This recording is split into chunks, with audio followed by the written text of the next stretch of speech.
Good evening students. आज हम लोग जिस कविता को पढ़ने जा रहे हैं उस कविता का नाम है हंसकर बोलो।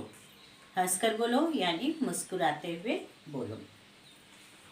मैं अपने से पूछना चाहती हूँ, यदि कोई आपसे क्रोधित होकर बोलता है तो आपको कैसा लगता है? कोई क्रोधित होकर, गुस्सा होकर, डांट कर बोलता है तो कैसा लगता है? अच्छा लगता है? नहीं ना। अगर कोई व्यक्ति हंसते हुए तुमसे बात करता है, बहुत अच्छा लगता है, संतुष्टि मिलती है। इसी के बारे में यह कविता है। मनुष्य की बातें व व्यवहार उसके व्यक्तित्व का दर्पण है। मनुष्य बात जो करता है, उसका जो व्यवहार है, वो किस तरह कौन सा काम करता है, यह उसके व्यक्तित्व यानी उसके स्वभाव का दर्पण है यानी आईना है। दर्पण का अर्थ होता है आईना, व्यक्तित्व यानी स्वभाव। तो मनुष्य के बात करने का जो तरीका है, उसका जो बोलने का तरीका है, उसका काम करने का जो तरीका है, वह उसके स्वभाव को दर्शाता है।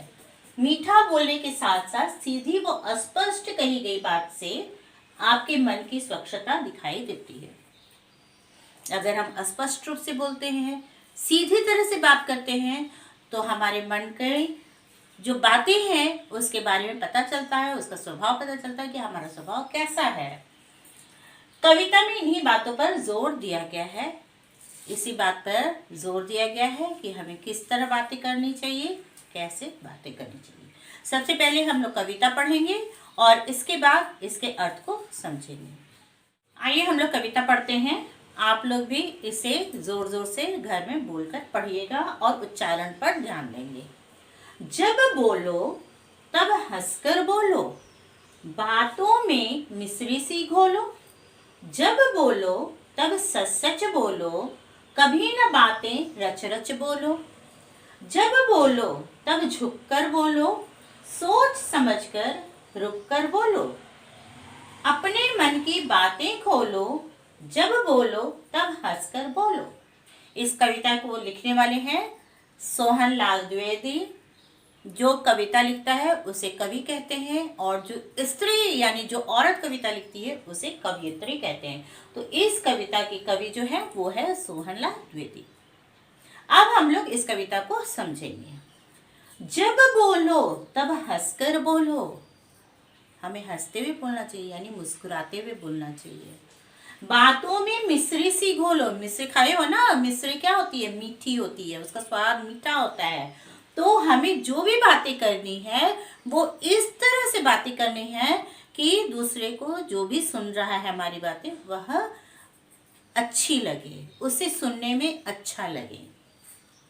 जब बोलो तब हंसकर बोलो, बातों में मिश्री सी घोलो, अपनी बातों में मिठास घोलो। जब बोलो तब सच सच बोलो, झूठ मत बोलो, जो बोलना है वो सच ही बोलो। कभी न बातें रच रच बोलो। रच रच यानी इसका अर्थ होता है बना बना कर।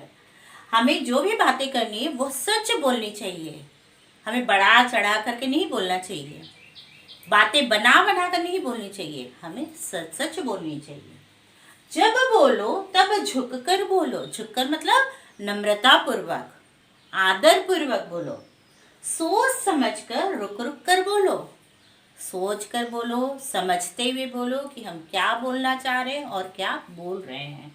सोच समझ कर बोलो, रुक रुक कर बोलो। ऐसा नहीं कि हावड़ा एक्सप्रेस की तरह हम लोग बोलते चले गए, ठीक है ना। तो हमें सोच समझ के बोलना चाहिए और रुक रुक कर बोलना चाहिए। दूसरों को भी बोलने का समय देना चाहिए। अपने मन की बातें खोलो, जब बोलो तब हंसकर बोलो। हमारे मन में जो भी बातें आती है वो सारी की सारी बातें हमें बोल देनी चाहिए, हमें अपने मन में छिपाकर नहीं रखना चाहिए। जब बोलो तब हंसकर बोलो। यहाँ चित्र में देख रहे हो ना, बच्चे जो है वो हंसते हुए बातचीत कर रहे हैं, है ना। जब भी हम लोग हंसते हुए बात करते हैं, मुस्कुराते हुए बात करते हैं तो हमें बहुत ही आनंद आता है। बूंद बूंद ज्ञान, इस कविता से हम क्या सीखे?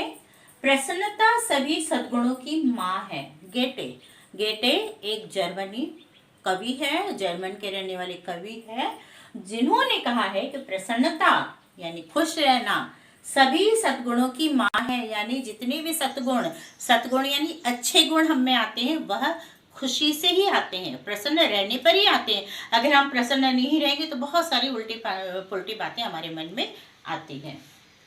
पाठ संदेश, बोलते समय बहुत सचेत रहकर और सोच समझकर मीठा बोलना चाहिए। सावधानी पूर्वक बोलना चाहिए। सचेत यानी सावधानी पूर्वक बोलनी चाहिए, सोच समझकर बोलनी चाहिए और मीठा बोली बोलनी चाहिए। अब हम लोग देखेंगे अर्थ जाने यानी शब्दार्थ। शब्दों का क्या अर्थ है। मिस्री, मिस्री जो है इस तरह भी लिखा जाता है और स्र भी लिखा जाता है। ये लिखेंगे तो भी सही है, मिस्री को इस तरह लिखेंगे तो भी सही है। मिस्री का अर्थ होता है मिठास, मीठा। रच रच यानी बना बनाकर। पठन और श्रुत लेखन यानी कठिन शब्द है, इसके उच्चारण पर विशेष ध्यान देंगे। हंसकर, झुककर, रुककर, ये रॉ में छोटी यू की मात्रा है। रुककर, समझकर, मिस्री, दोनों तरह से मिस्री को लिखा जाता है। ये कविता क्लियर हो गया होगा, समझ में आ गया होगा। Okay, thank you.